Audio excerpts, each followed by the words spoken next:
So Kukuli, Peruvian-born Philadelphia-based artist Kukuli Velarde's practice spans ceramic, sculpture, and painting, drawing deeply on her cultural heritage.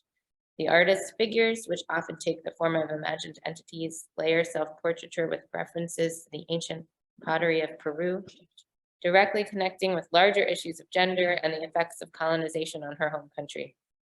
Born in Cusco and a resident of the South Kensington neighborhood of Philadelphia for more than 2 decades, Velarde studied at Hunter College, City University of New York, and was a resident at the Clay Studio from 1997 to 2001. The artist's work is represented in museum collections, including the New Taipei City Yinga Ceramics Museum in Taiwan, the Pennsylvania Academy of Fine Arts, and the Museum of Fine Arts Houston.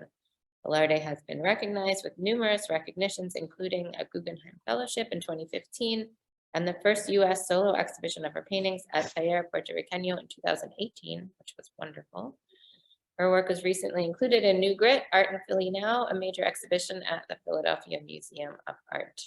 And we'll be talking about her series A Mi Vida, which was an installation of painted terracotta sculptures that take the form of babies to reflect the fragile societal links between mother and child. And we're sitting next to them here in the gallery. I'm sorry for those of you who can't see them, but we will show you in a few moments. We're also sitting in front of an amazing painting that you can only see the bottom half of.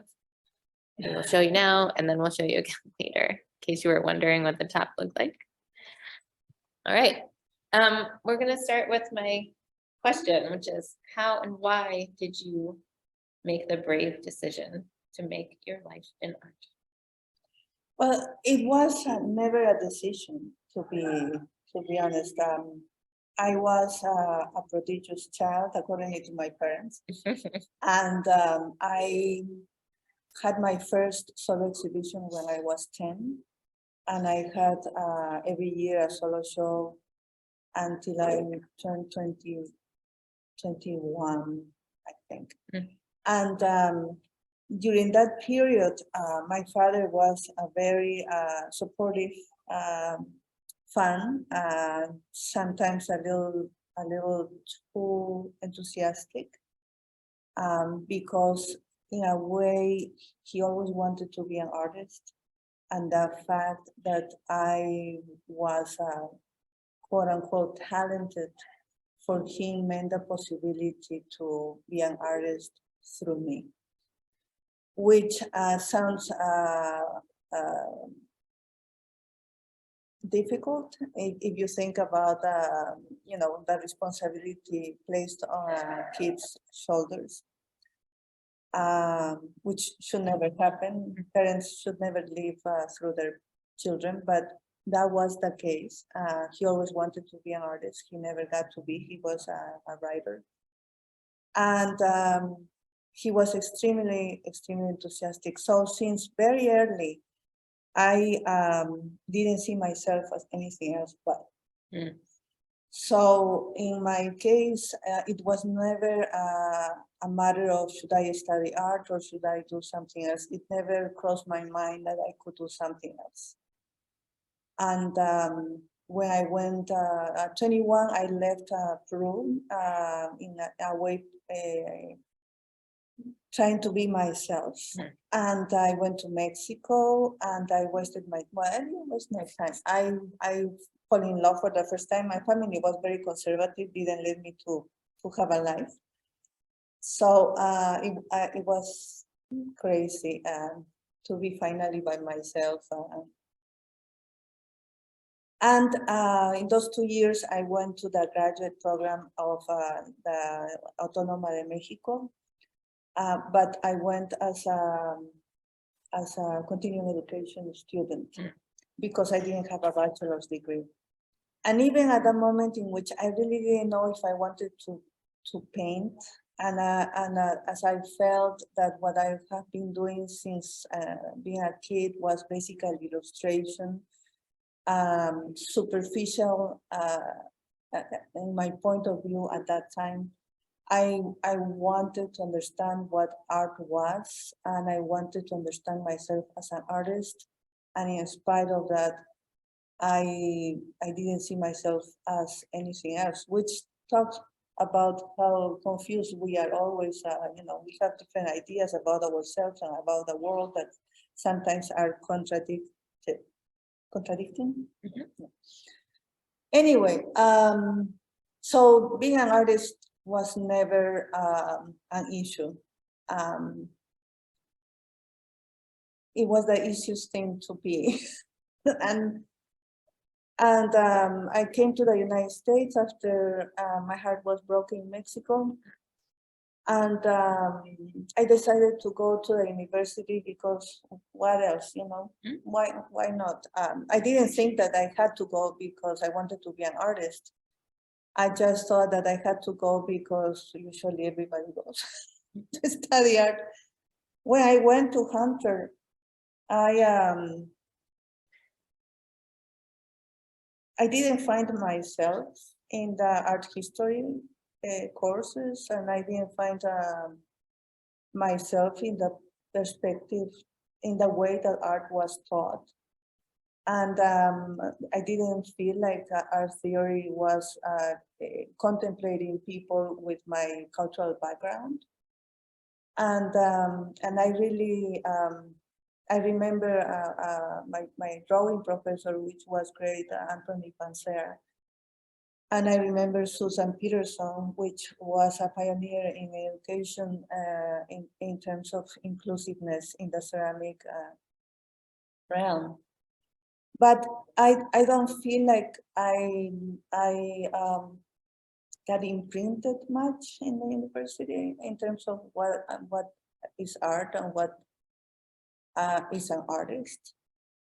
And so I've been a little bit rogue, I think. And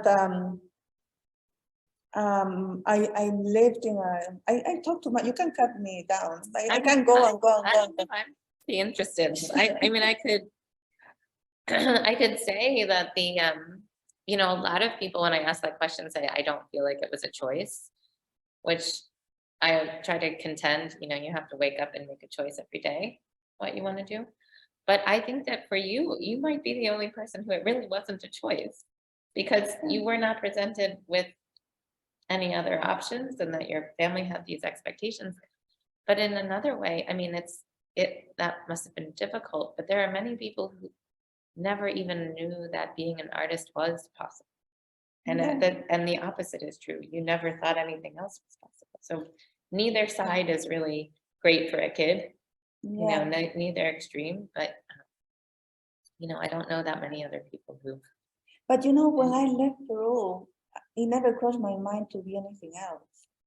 I was already identified myself as an artist. Yeah, well, and it was the right thing for you, which hopefully a lot of your father and your parents' enthusiasm was because they saw that it was something that was right for you. But it's just such a contrast to most people's stories. Yeah. But anyway, so you were living in New York, and I went to New York because my heart got broken. That's a very important part. Yeah. And my father had a friend of his who was a very very successful illustrator in New York for DC and Marvel. And he once came to Mexico and passed by by San Carlos and told me, if you ever want to go to the United States, you can come to New York and stay with us.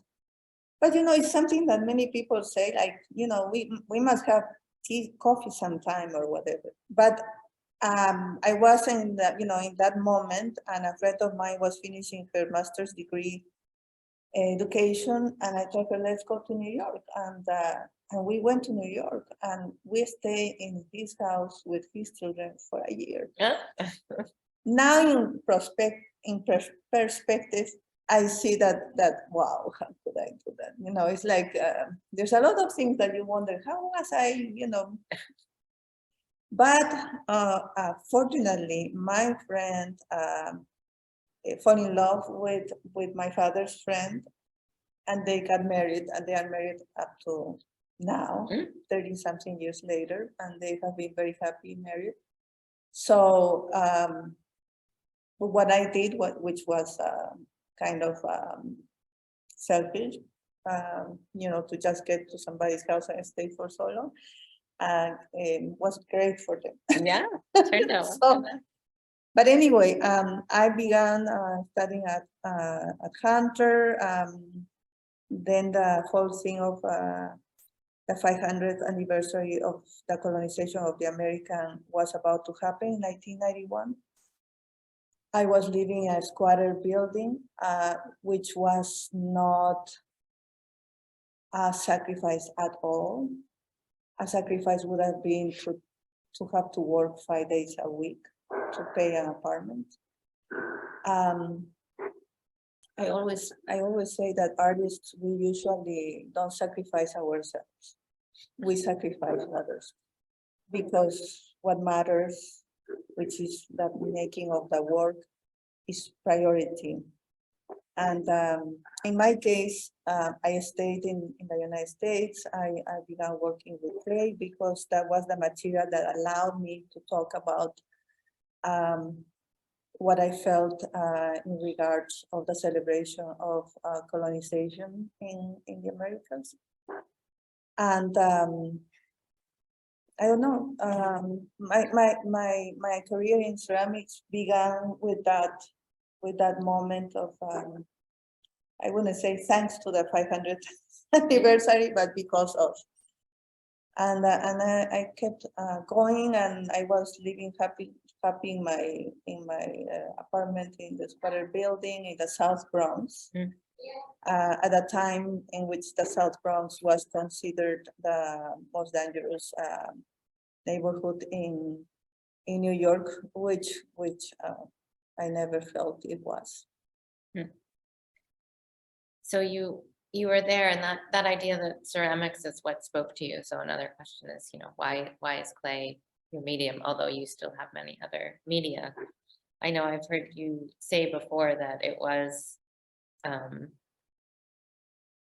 your teachers weren't super happy that you were kind of switching over from painting to focus on the ceramics, or that, well, I know your dad wasn't too happy about it. Oh, my father was not happy. He thought, my father was so enthusiastic, you cannot imagine. When he died, my fierce fan, left with him. But he didn't like that. Well, he was like, okay, ceramics is fine. As long as, but just keep painting. But he wanted me to keep painting. Well, you're very talented. So talk a little bit about the transition, and in school you found ceramics, and was it Susan Peterson, your professor, who Yes kind of facilitated that? Yes. Once when the 500th anniversary celebration was coming and I was in the studio, I didn't know what I had to do. I didn't want to do painting because the painting professor had given me a B, and I was completely outraged by that. And so I was in the ceramic studio, and I was doing this form that had some inspiration of pre-Columbian ceramics, because that is what I knew about ceramics. And I want to emphasize that we visually, our understanding of aesthetics is based in firsthand. So Colombian ceramics. You go to any museum in Peru, and you're gonna see Mochica, Nazca, Chimor, ceramics, and that was what I considered the ceramic was, to the point in which, when I went to the clay studio and I saw people were making pots, it was like, why to make a cup if you can, don't hate me, if you can buy one for $1. No. My husband, who is a ceramic artist, Doug Herring, look at me with, like, what is? But I learned that, thanks to the clay studio, a different way to understand ceramics. But what I saw was pre-Columbian ceramics, that and perhaps contemporary traditional art in clay. And that has a lot of resonance with Ibrahim Saeed's story. His work is on the other side of the gallery, and his, you know, relationship with clay, with ceramics, was very much steeped in his own, his specific culture and how he sees his himself within the world. And it sounds like that's the same for you. Although he had ceramics from birth, the way you had illustration and painting from birth, but you both kind of came to want to connect the cultural heritage of clay in your cultures with contemporary and really change it so that it would be your own. But everybody does that. Well, not everybody. Everybody but does okay. that. Everybody does that. And I think that that's an important thing to understand. You are the product of what you see when you're growing up. Yes. And there's nothing different from what Abraham and I did. We responded to what we saw. Mhm. And I always do emphasize that because usually the word ethnic, for example, is used or was used. Fortunately, now we are trying to get past that. But to anybody who was with other than Western influenced art, and in reality, we all have culture. Yes, and when I realized that Rauschenberg brought an exhibition to Mexico when I was in Mexico, and my friends were completely outraged because they felt like he brought a bunch of garbage and put it in the center of the gallery, and that was it. Like anybody can do that, and my friends were not artists. I had friends from different fields. And I look at it, but I always try not to be judgmental of what I don't understand. So I was like, okay, I saw the exhibition, and it was when I came to New York that I understood Rauschenberg's work, and I realized how ethnic and provincial Rauschenberg's work is, as anybody else's. And that's why I'm saying all this stuff. Yeah, no, that's very important. I guess when you were saying everybody does it, and I said not really, it's because not everybody does it well. It's what I was thinking. I was thinking to do it. So then you heard about the clay studio when you were in New York. Yes, what was happening? I received, I don't know why. I had by the way, I got a gallery in New York. I have had most of my career gallery representing. When I got a gallery in New York, I never thought that was a big deal. I realized later on that it was, but and the gallery was Carla Stelweck, Latin American art, and she was great. She was placing my work in the New Museum of Contemporary Art and other places of that sort. And then I got I don't even know how to say it anymore. Mail. I got mail. I got an invitation to apply to the fellowship at the Clay Studio, the Evelyn Shapiro. Oh, you got an invitation to apply from Gus Clark. No, I'm sorry. Jimmy Clark. From Jimmy Clark. Yeah. From Jimmy Clark. I don't know why it sent it to, I think that is the kind of invitation you send to everybody, like, apply, and I got one, dear artist. Mm-hmm. And I was like, how far is Philadelphia from New York? And somebody told me it's 2 hours. And I said, well, if it's 2 hours, then I'll apply and see what happens. And I applied and I got it. And I thought, well, they give me $500 a month. They give me a studio and a possibility to teach. It was great. And so I came to see, I accepted it. And that's how my life changed in many ways. Yeah. Yeah. Nice. More love. So well, yeah. You were the Evelyn Shapiro Fellow, so there would be one each year resident who got this very special fellowship. So how did your life change with love here at the Clay Studio? Well, it changed in many ways. First of all, I learned about ceramics in the United States. That people make mugs. That people make mugs. And that there was a community. When I came, I got the resident program at the Clay Studio was providing at that time, I think it's the same now, 12 studios for residents that would come for 5 years. And the studio that I got was next to Doug Heron's studio, who was a very nice guy. And he was such a nice guy. He would always ask me, do you need to go to the supermarket, or do you need, do you want me to help you with this? And I was like, maybe he's flirting or something. He wasn't. He was nice, but he was not flirting because he was extremely shy. He was extremely shy.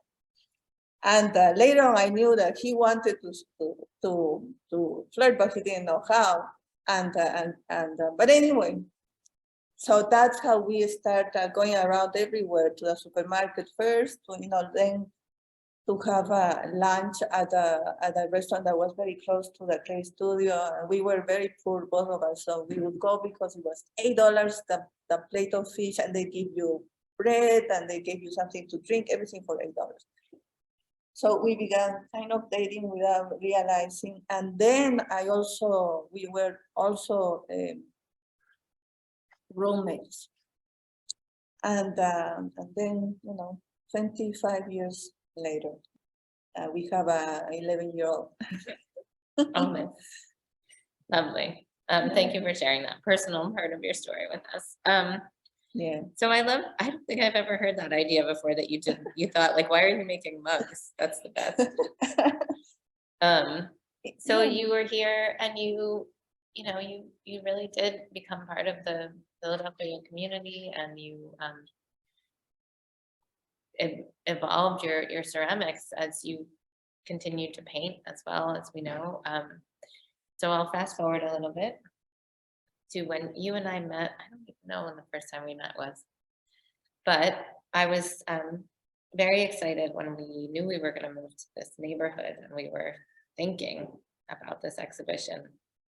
And now I think it was 5 years ago, or something, 4 years at least, that I first came to you, and we had lunch, and I asked if you might want to be in this exhibition. And then we had the pleasure of working together and thinking about the community while we were doing that, and thinking about how your piece would evolve, and how to show them in the gallery, and what they mean. And it's just been a lovely experience. I can't help but share my one of my favorite things that we did with the council. So we worked with neighbors who were part of our Making Place Matter Council. We met with them every other month, and each of you 3 artists got a chance to meet them, and they got a chance to meet you. But some of them already knew you, and they're your neighbors because you live so close. So towards the end of the process, we wrote labels with each of the for each of the artists, together with the council members. And my favorite one is right behind us over here, because it's Melitza saying that she, I'm going to read it. Is that okay? My favorite part. These works feel familiar and fragile, strong and sensitive, like clay and like motherhood, both fierce and loving. Seeing these baby forms makes us want to pick up the sculptures. They look like real babies that need care. These baby forms engage a human instinct in us to protect. At the same time, the faces are startlingly realistic, and this adds a sense of strangeness. Kukuli Velarde lives in the neighborhood, and it is so meaningful to us that one of the artists is a neighbor. She is brown, she is an immigrant, Spanish is her first language, and this brings a sense of pride to all the neighbors. It flattens the power of the museum that this internationally known artist is also a neighbor. We all bring out our garbage cans on the same day. Yes. And I love that quote. So let's turn to the pieces in this series, and maybe you can talk a little bit about how the series began and what it means to you. Sure, but I just want to say that I'm a little shaky because it's cold. Oh, So no, I I'm feel like sorry. my Well, let's stand up and go. You can warm up. Go get yourself a baby. they are cold. They're cold too. I don't know. It helps me. My favorite curry is the light. Oh, how about you? Yeah, I'm like okay.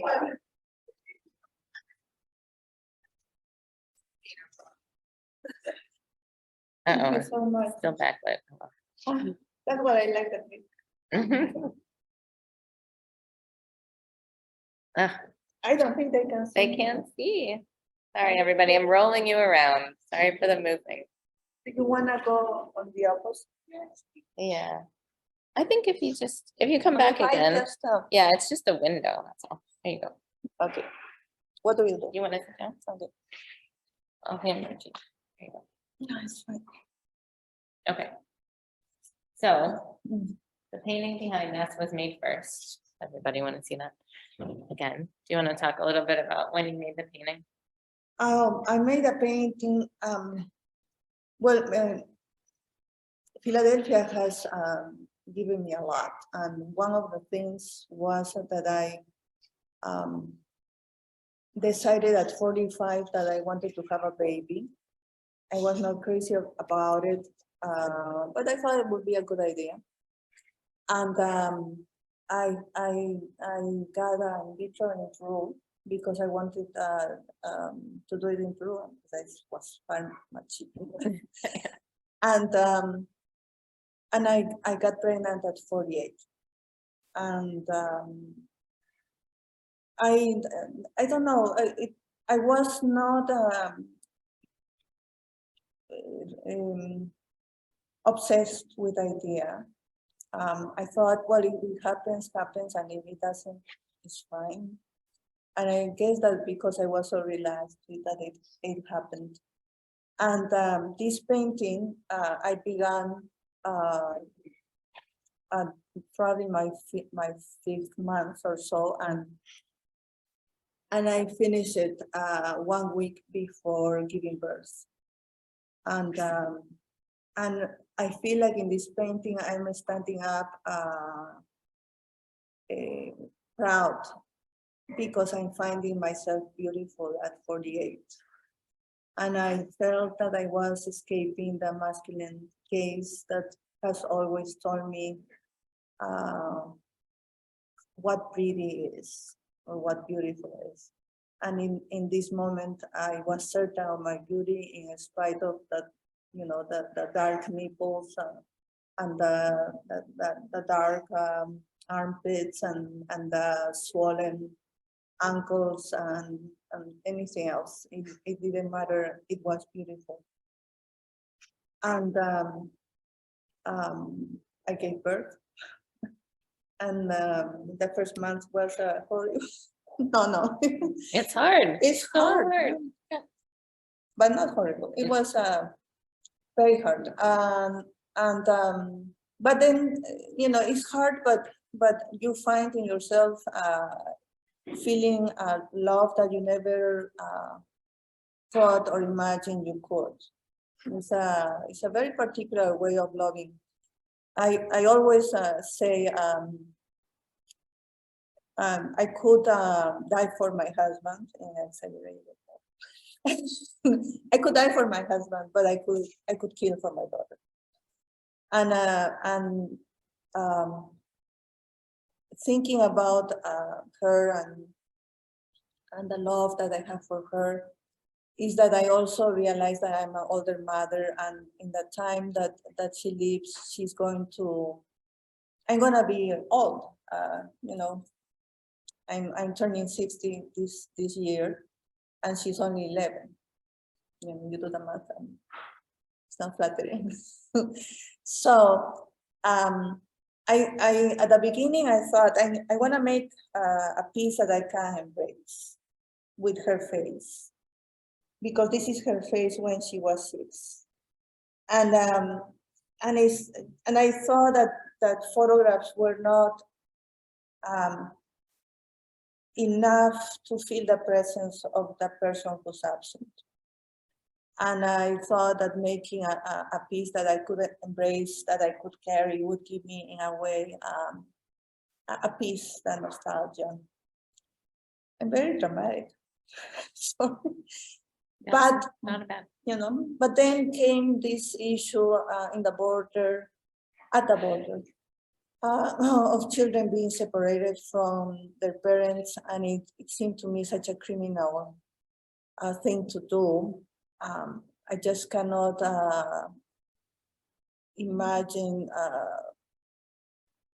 the suffering of both the child and the parent in the moment of separation, the traumatic situation for both.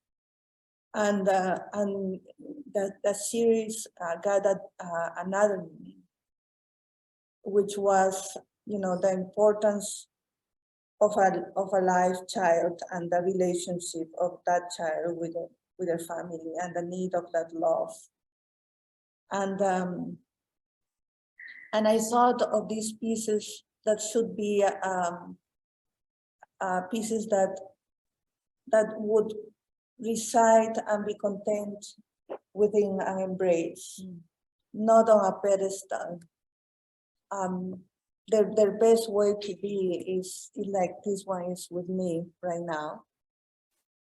And so I began working. We were talking about the series that was shaping more as time passed, and now I have decided to make it an ongoing series. I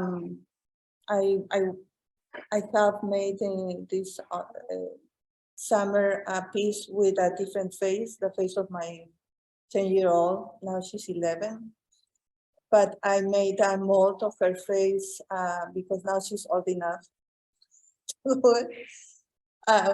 And I have used that one in one piece that I'll show you sometime. I haven't finished it yet, but I'm thinking that parents were always, in a way, carrying our children. Obviously, it's not, unfortunately, it's not everybody, but most of the time, parents were always carrying our children. And I'm gonna carry Vida always. And if I continue, I'm gonna get emotional. But I'm thinking about doing 10s and changing her face every time. Yeah. And the first one of the second part of the series, which has her face at 10, is bigger. And then I'm telling her there's gonna be a moment in which I'm gonna be carrying a 40-year-old face, and me at 95 making my piece. Always carrying her. Yeah, then she's gonna carry you. Yeah, maybe I should make a piece of myself and then give it to her. That makes me go. Okay. Maybe that would be the last series of the series. It's true though. Then they carry us. We hope. Yeah. So it's as I have said already, it's just an honor to have your work in the gallery, and just to see people and interacting with it has been a pleasure. I give a lot of tours, and I would love to, to talk a little bit about the installation, which is each one of them is in a stroller, and we had some great conversations about the strollers. And as usual, the artist knows best. People come and they come up, they're confused, and that's a good thing because it makes them come over closer and look more closely, because they think, I've had many people say, somebody left their stroller in the gallery. Oh, really? And or later they'll say that's what they thought at first, and it made them walk over to it, and then they could really interact with the pieces. And each one is different. Each one has both human baby features and sort of either animalistic or ceramic pottery kind of features to them. And you know, it means you have to look closely, and it means you have to take your time to examine each one. And if you look long enough, things come out to you. You are rewarded with seeing the outline of the hand of the mother on the side of some of them, or being able to read the poem that has been inscribed. Do you, I don't want to speak for you. Do you want to tell us a little bit about why having them in the strollers was so important to their installation? Oh, yeah. I'm going to show people on there. I Out always, there, if you can see it. I always imagine them in people's arms. And when thinking about them being presented to society, I thought that the strollers would be the best situation, because they are actually made to hold babies. And I wanted the audience to feel the pieces as such, to get as close as possible to the sensation of having children in front of you. And a stroller is a very ubiquitous. I'm learning to say that word. Yeah, I love that word. Ubiquitous. Oh, I've been pronouncing it with my daughter, like and the computer, Google Translate. Oh yeah. And I can't. I'm always saying it wrong. But anyway, That's right. Yeah. They are everywhere, and I think that anybody can relate to them. And I just wanted the pieces to be relatable. And it's very effective. People do feel like they can get close and take photos. Yeah. And I have to say, don't hold your iPhone over the sculpture, please. Yeah. But they do. They want to get in there and take the photos, which is great. So I thought we could show a few moments of the video from the performance that Kukuli did at our symposium. So I'm going to turn the computer around so people here can see. And we won't talk too much, so you won't lose the audio if you're online. I know it might be kind of hard for you guys, but you'll at least see a little bit that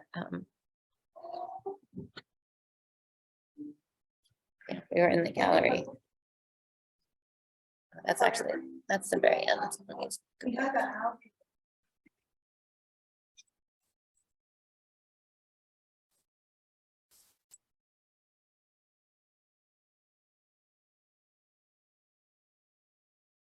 Kukuli created the soundtrack behind it, so it has both Rockabye Baby and police sirens and babies crying, and it sort of comes in waves. That's right. Is that where you want to go? You want me to go back? So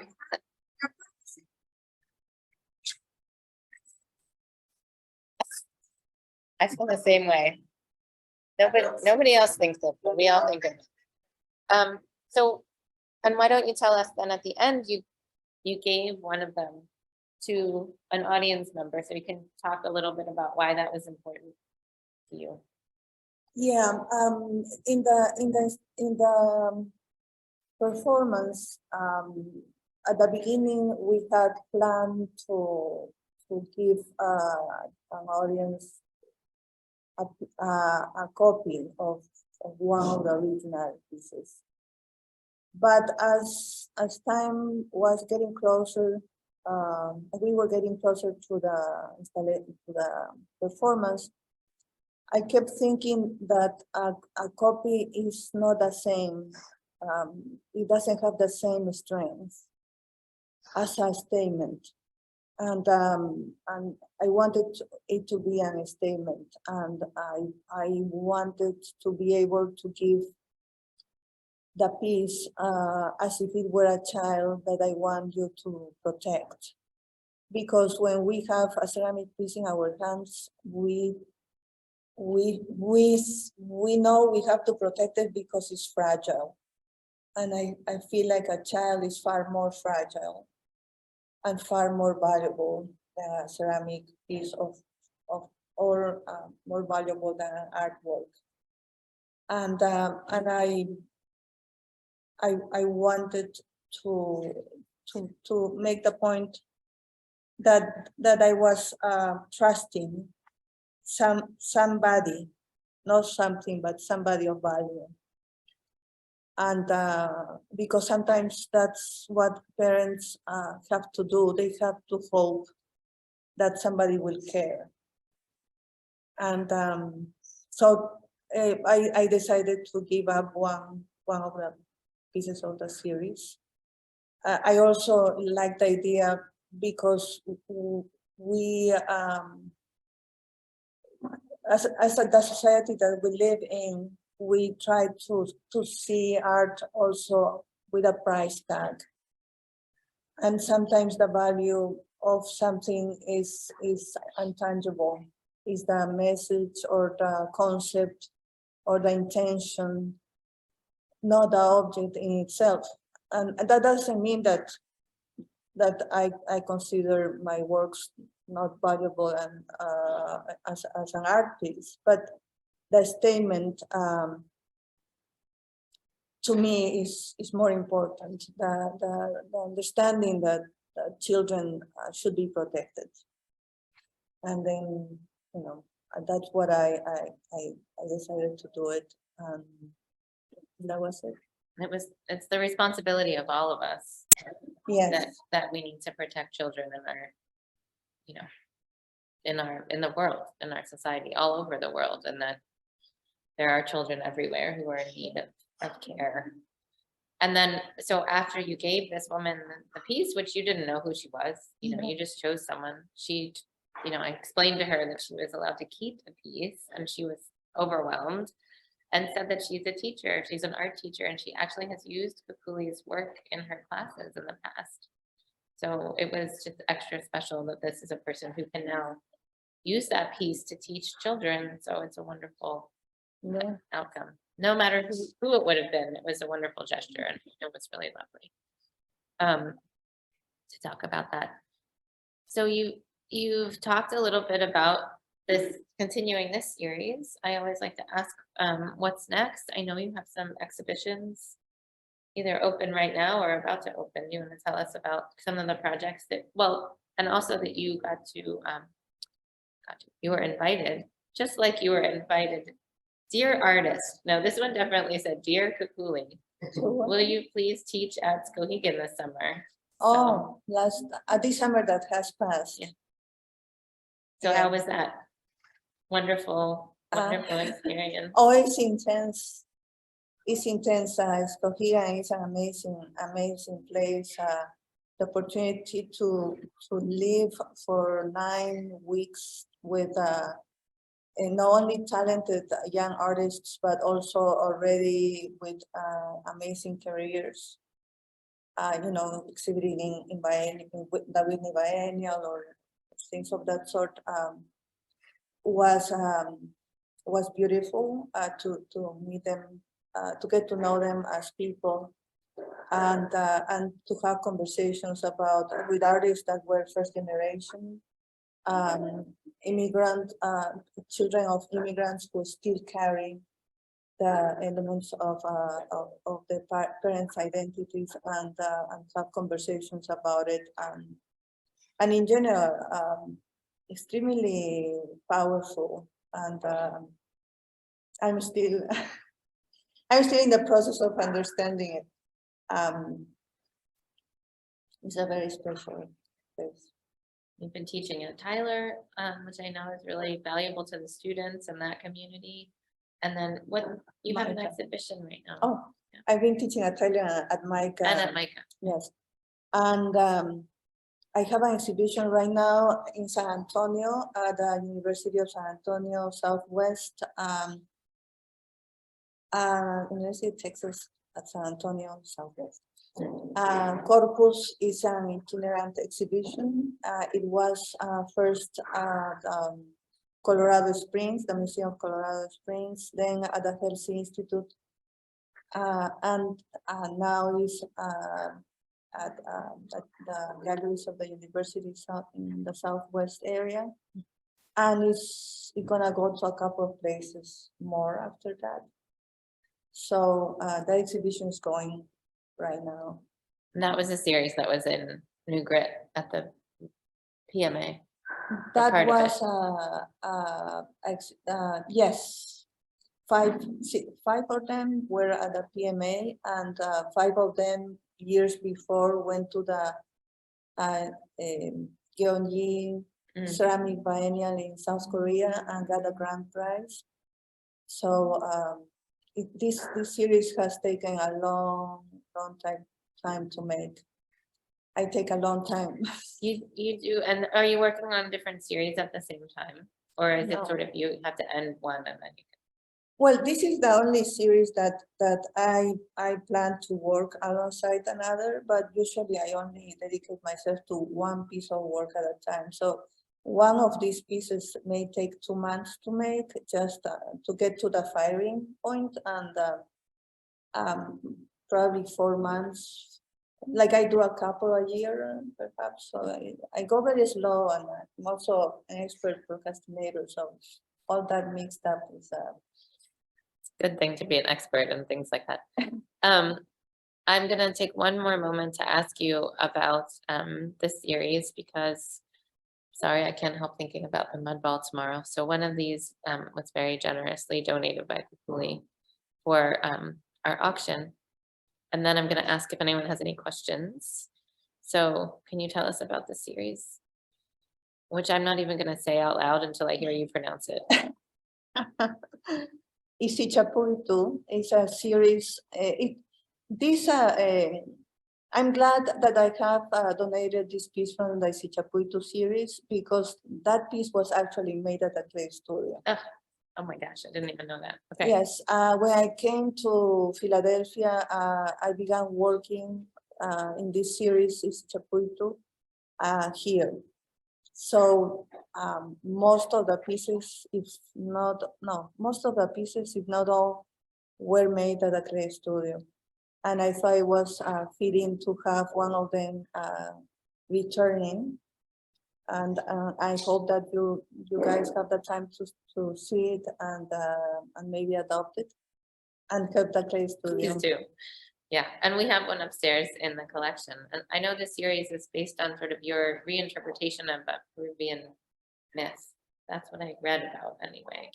Yeah, the Isichapuitu was an opportunity to explore surface and to explore different clay bodies, all mostly low temperature. And I explore surface with pre-firing and post-firing techniques, mostly post-firing techniques. I don't use glaze because I never saw glazes in Colombia ceramics, and I was gonna say it, but only in mouth. No, Do they have mugs in the I don't relate. I haven't seen something, maybe not. There gotta be, but probably were of continuous use. Yeah. We only have the ceramics that was buried in with in tombs. So go figure. We don't know. Okay, well, thank you for that explanation. I'll turn this around so the audience can see and also ask if anyone has any questions for Kukuli. I know, again, it's not a very big screen, but also go over to the auction area and you can see the piece that's on view. And upstairs on the 4th floor, the one that's collection. That's why they didn't want to be the first row. I have a question for you.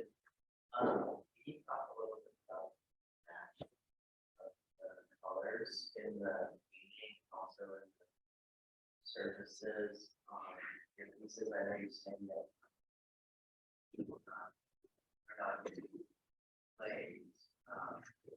but in the beginning, it's almost like surface quality. The matteness. Matte. What, right when you said that word, somebody slammed a door. So I'm just Oh, no, no. question, is that what you said? Like, Yeah. that it's not shiny? Such a tactile surface, it's so inviting. Like I wanna do it, but I wanna run my hand across the surface of the feel. Of the painting? Yeah. Interesting. The Okay. madness. Yeah. the Dante's quality. asking about the, I'm just repeating for the recording, about the matteness of the paint on the surface, and that kind of matches the matteness of the color and the decoration on your forms. I don't varnish my paintings, and I have not been interested. You know, it's okay. I regard my paintings as colored drawings. I don't think I have a sensitivity to color like I have seen other artists. But I recognize myself as a dibujante, which there's no word in English, would be what, a drawer? I've The been person trying who to makes find in English, drawings. we used to say draftsman, but that's a very gendered word, right? Yeah. I don't know what, yes, Yeah. drawer, there's I'm no a- good I'm- English word, it's really a problem. Well, I'm a dibujante, now you know. I'll just say it in Spanish from now on. And I feel like I colored my drawings. And the same goes with the ceramic. I'm not, like, I remember once I needed a little bit of red glaze on a piece, you know, something like this, literally that surface. And I was telling my husband, do you have any red? Because he is a ceramic artist too. And you know, like, do you have any red? And he was like, what kind of red do you want? And I was like, any red, whatever red you have, it doesn't matter. And it's not that I don't know the difference between vermilion and cadmium, you know, but there are moments in which the type of color, the hue is not much a concern to me. So I don't know how badly I'm showing myself with that, but No, it's, I feel like like in a way I draw my sculptures. I see them more in that sense than talking about composition of color. But because I have been an artist all my life, I guess that I have learned to compose on surface. But it's more instinctive than rational. I don't know if that makes sense. yeah, Or if I answered your question. great. I was wondering about, do you always paint on metal? I don't remember. Well, you There's know, one on fabric at Paso, right? well, it's not fabric, it's bark. Oh, bark. It's an Amazonian bark. I bet the conservators love that. Oh yeah, they were like, what is this? And what was your question? I'm Why sorry. did you choose metal? Oh, yes, because I didn't want to go back to painting for a long time because it was so much present in my childhood and that I didn't want to deal with it for a long while. And that's one of the things my father would always tell me every year, that to go back to painting, and I didn't want to. And he thought that it was because I didn't want to do what he wanted me to do. But in reality, I didn't want to do it because I didn't have anything to say with him. Mm. It was in 2004 that I decided to paint again because I had an idea. And I use metal because I don't like canvases and I don't like the frame for the canvases. So I wanted a complete flat surface, and I don't know why I came across to aluminum, but I just bought aluminum sheets and figured out how to prime them and began painting. I like the idea of removable murals. Yes, that makes. They're easy Yeah. to hang. Just Yeah. need 3 people. Thank you. But- Go ahead. You know, it's just that, what's your name? Dante said something about fresco. And at Skowhegan, there is one of the few programs of fresco taught in the United States. And I took the workshop, and one of my interests far before going to Skowhegan was that I wanted to paint on clay, on fire clay. And when I asked the instructor who is Oscar Cornejo, I told him I want to paint on fire clay, and I would like to do, I don't know if what was done was fresco, but there are these paintings done all over the Americas and other places besides Europe. And he was like, I've been thinking about that too. And it was amazing because we dig clay from, from the ground, and we filter it, sifted it.